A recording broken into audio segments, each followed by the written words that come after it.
quand on parle de femmes, toujours, moi également, comme Charlie, hein, pas mal dans la famille, ça il faut le dire ainsi, pas mal, des connaissances également. La plus jeune même d'ailleurs, qui était la femme à une amie, voilà, moins de 40 ans, elle est morte comme ça, du cancer du sein. Et voilà, je voudrais pas évoquer les situations où ces charlatans qui disent qu'ils soignent tout. Et elle est morte comme ça parce qu'on appliquait de l'huile sur ses seins, soi-disant que ça devrait faire exploser, ainsi de suite.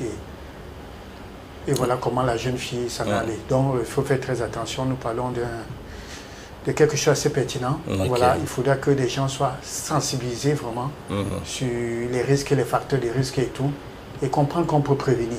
Oui, c'est vrai qu'il y a des facteurs non modifiables, mais on peut prévenir. Voilà. Ça nous permet justement d'embrayer sur ces quoi, le cancer, même, on parle de cancer d'une manière générale. Il s'agit de la présence de cellules anormales qui se multiplient, la présence qui se multiplie d'une manière incontrôlée. C'est-à-dire qui a disjoncté, comme on dit, il a perdu le contrôle et qui se met à se multiplier à tort et à travers. C'est ça le cancer. Maintenant, quand on parle de cancer du sein, tout simplement, c'est que les cellules du sein sont touchées par cette tumeur. Voilà. Et la manifestation? Oui, manifestation, il y en a plusieurs. Et ça, il faut dire que parfois, ça trompe un peu là. Voilà, la présence d'une boule. Ça pourrait être une boule, pas forcément cancer. Ça pourrait être un kyste. Ça, il faut le dire ainsi. Ça pourrait être une masse dure. Et cette boule-là pourrait être mobile ou immobile également. D'autres disent que non, c'est quand ça bouge, ce n'est pas ça.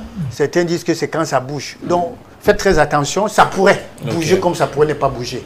Ça pourrait faire mal comme ça pourrait ne pas. On peut presser, vous n'avez pas mal. Maintenant, accompagné de ce qu'on appelle l'écoulement. Pourtant, vous n'êtes même pas enceinte. Ou encore, vous n'allaitez pas. Ça coule. Et sauf que la particularité, c'est qu'on trouve quelques traces de sang à l'intérieur. Il faut faire très attention. Ça s'accompagne également de ce qu'on appelle les ganglions. Là, en dessous, là, au niveau de la laine, là. Voilà, les aisselles, là. Donc, voilà. Et il faut dire également que l'aspect du mamelon, ça se retourne souvent à l'intérieur. Et vous pourrez ressentir également, pour ceux qui ont le temps de regarder les seins, parce que la femme se met beaucoup plus sur le visage qu'elle regarde.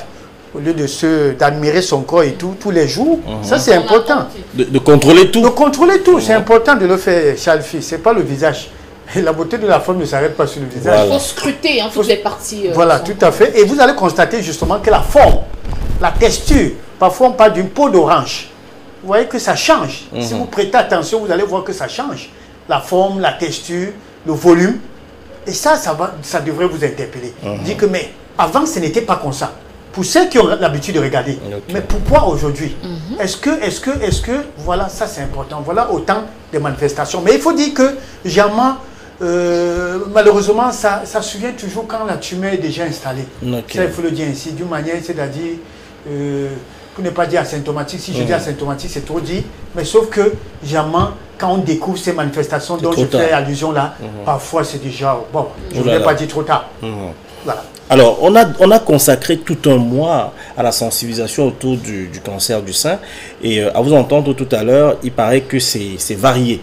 Alors, est-ce qu'on peut avoir des types de ces cancers? Voilà, ça il faut dire le mois, voilà, octobre rose, ça il faut le dire également, on fait état de cancer du col de l'utérus. Ça il faut le dire, c'est le mois, c'est voilà, les deux cancers. Ah ok, voilà. Col de l'utérus et cancer du sein. Okay. Aujourd'hui, on célèbre la journée mondiale du cancer du sein. Il faut dire que vous, justement, en ce qui concerne les types, il y en a plusieurs. Et voilà pourquoi la question devrait se poser souvent. Mais l'autre a eu le cancer du sein, elle n'est pas morte. Et l'autre, par contre, elle a eu ça, c'est allé très vite. Pourquoi? On se pose la question. Justement, ça dépend du type. Nous avons plusieurs. Carcinome lobulaire, évasif, c'est-à-dire la forme évasive, non évasif, ça veut dire infiltrant. La forme normalement non évasive, c'est ça qui est beaucoup plus fréquent. Voilà. Et ça, on soigne.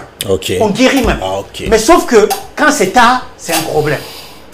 Il y a la forme ici, carcinome inflammatoire. Ça également, ça c'est très grave. Il y a également une forme qui se développe sous forme de plaie. C'est-à-dire une plaie au niveau, comme un abcès au niveau des seins. Alors, comme les gens ont l'art de percer tout ce qu'ils trouvent comme... Alors, une fois la blessure ne guérit pas. Okay. Ça devient comme une plaie inguérissable sur le sein. Faites très attention. Ça pourrait être également une autre forme type de cancer du sein. Voilà. Donc les formes, il y en a plusieurs. Voilà. D'accord. Alors, si on parlait du diagnostic, Voilà, le diagnostic, il faut dire que nous allons commencer le diagnostic qui est d'ailleurs personnel, c'est-à-dire ce qu'on appelle l'autopalpation. La femme devrait, avant même d'aller à l'hôpital. Malheureusement, une anecdote, j'ai écouté deux femmes comme ça, qui ont eu, bon, elles n'avaient pas honte de le dire, que la personne qui découvre la boule dans leur sein, c'était l'époux. Ouais. Voilà. Voilà. C'est-à-dire, vous comprenez bien. Oui, mais bien sûr, puisque voilà, il y est tout le temps. Voilà, il y est tout le temps. Alors, donc il faut dire qu'il y a l'autopalpation et la femme devrait le faire, on le dit. On apprend tous les jours, on s'instruit dans les centres de santé, surtout pour les femmes enceintes et tout ça là, ou encore qui sont en voie de concevoir. Alors, devant un miroir, vous vous placez, vous êtes nu. Alors, vous soulevez le bras et vous mettez la main en bas, vous faites le circulaire en palpant. Alors, voilà. Et si vous ressentez quelque chose d'anormal, ça il faut le dire. Anormal, pourquoi? Parce qu'avant, il n'y en avait pas. Il faut déjà courir. Si vous ressentez l'aspect dont j'ai dit, peau d'orange, vous voyez comment la peau d'orange est, ça ce n'est pas bon. Ou bien encore, le mamelon qui se retourne vers l'intérieur, ça c'est pas bon. Ou encore, c'est vrai que le sein, la forme n'est pas la même, hein, ça il faut le dire ici. Mais, généralement, quand c'est le cancer, il faut voir que l'autre prend plus de volume que et un sein plus gros. Ça peut devenir même plus pesant. Voilà. Donc, voilà le diagnostic. Et maintenant, en ce qui concerne le spécialiste, quand vous y allez, pour vous n'ayez pas honte d'aller voir un médecin pour dire que, docteur, voilà une campagne même. De moi, docteur Brosse. Il y a combien de femmes? Non, c'est vide. C'est vide. C'est vide. Les frottistes pour le cancer du col, personne, ils ont même honte d'aller. Il n'y a personne. Donc, allez rencontrer un spécialiste. On a fait le tour des hôpitaux. Palper vos seins ne voudrait pas dire qu'il va vous faire la croix après. Parce que beaucoup plus disent que non, c'est une zone érogène. En faisant ça, je veux me lever ou bien je ne sais pas quoi. Que son corps va sortir. Voilà, donc faites très attention, c'est pour votre bien. Donc vous allez, ou encore, vous passez par ce qu'on appelle une mammographie. La mammographie ne suffit pas, il faut faire l'échographie mammaire pour pouvoir confirmer. On peut aller même plus loin, jusqu'à l'IM. Voilà, le diagnostic. Donc il y a aussi le diagnostic conjugal, non? Oui, puisque... J'ai commencé par là. Voilà. Donc, il y a certains dont c'est l'époux qui découvre. Les femmes qui ont les hommes à la maison, c'est bien. Donc de temps en temps, ne laissez monsieur... Il peut détecter quelque chose. Vous n'allez pas demander à monsieur de le faire à votre place. On le dit. Non, je suis en train de dire que lui qui connaît la morphologie, s'il voit qu'il y a un problème, il peut vous dire que, ma chérie, pourquoi c'est dur? Voilà. Et là, ça vous interpelle. Tout à fait. Donc, laissez les... Voilà. Donc, est-ce qu'on peut prévenir? Parce qu'avec Charles, on va prendre les appels aujourd'hui. Est-ce qu'on peut prévenir? Surtout quand il s'agit de 6 et 5. Je vois déjà. C'est ça, non? Voilà. 6 et 5. Alors, on peut prévenir parce qu'il faut dire que parmi les facteurs, la cause et facteurs des risques, nous avons plusieurs. Et il faudra parler notamment de ce qu'on appelle l'uniparité. C'est-à-dire, vous avez fait bien quand vous parlez, ça m'a touché. C'est-à-dire, la tante ou la soeur, vous avez dit, elle n'avait pas fait d'enfant. Oui, la grande soeur de maman. Ça également, c'est des personnes à risque. Des femmes qui n'ont pas fait d'enfant. Bébé n'a pas été. L'uniparité, vous avez compris. Alors, il y a aussi règles précoces. Parce que vous savez qu'il y a des femmes, des jeunes filles qui voient des menstrues avant 12 ans. On peut dire 10 ans, 9 ans. Il y en a. Wow. Ça également, c'est un problème. Il faut dire également, il y a ce qu'on appelle les grossesses tardives. Ça, je l'ai dit hier pour la ménopause. Celles qui cherchent des enfants à 40 ans. À 35 ans et tout, ils commencent à 35 ans. À 35 ans, ce n'est pas l'âge. Aujourd'hui, je descends même encore. Non, ça également, c'est un risque. Vous êtes personne à risque, c'est un facteur de risque. Il y a également ce qu'on appelle ménopause tardive. Ça, c'est des personnes également, c'est des facteurs de risque. Ça, il faut le dire ainsi. Et prévenir, il faut donner le sein. Parce que vous qui gardez le sein de peur que ça va tomber, ça réduit le risque de cancer. Mais vous préférez donner aux hommes. Je vous ai dit, pour ceux qui me regardent ce matin, ce n'est pas les hommes. Parce que beaucoup de gens ont compris comme ça qu'il faut faire des rapports sexuels tous les jours pour prévenir le cancer du sein. Le cancer de la prostate. Et les hommes faisaient ainsi tous les jours. Ils se vidaient et ils n'avaient pas de quoi manger. Et pour finir, il y a eu d'autres pathologies. Même pour les seins, à force de sucer, faites très attention. L'homme, avec modération. Oui, ce n'est pas l'homme, mais donnez votre sein au bébé, ça réduit, je dis encore, pas les gros bébés, le risque de cancer du sein. Voilà, donc les facteurs de risque, il y en a plusieurs comme ça. Ça, il faut le dire, la prévention passe par une hygiène de vie.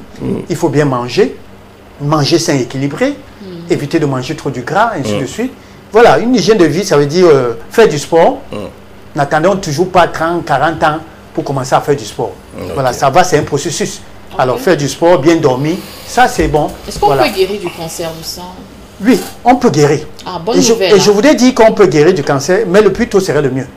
Je m'adresse à tous ceux qui pensent que quand on a le cancer du sein, il faut toujours chercher, aller chez les Blancs.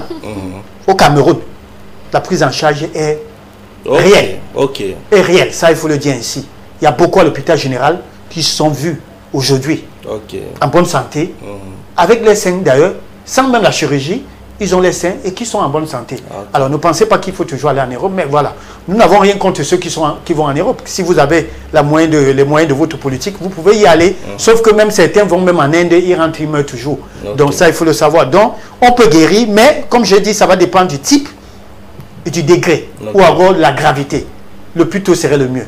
Si vous attendez comme cette jeune fille, après qu'elle est allée chez les tradis praticiens, je suis certain, je ne voudrais pas dire tous les tradis praticiens ne sont pas compétents, mais on l'a amenée à la cantine quand il se faisait tard. Et une fois arrivée là-bas, elle n'était même plus à même de supporter la chimiothérapie. 2 jours, elle a rendu là. Donc vous comprenez que le plus tôt serait le mieux. Donc on n'a pas diagnostiqué avant, peut-être... Non, on avait diagnostiqué avant, sauf qu'on a dit que si on faisait la chirurgie, elle devait mourir. Autant mieux aller mettre les plantes et les écorces et tout. Et ils ont rencontré quelqu'un qui a osé dire que non, je vais guérir, je vais te soigner.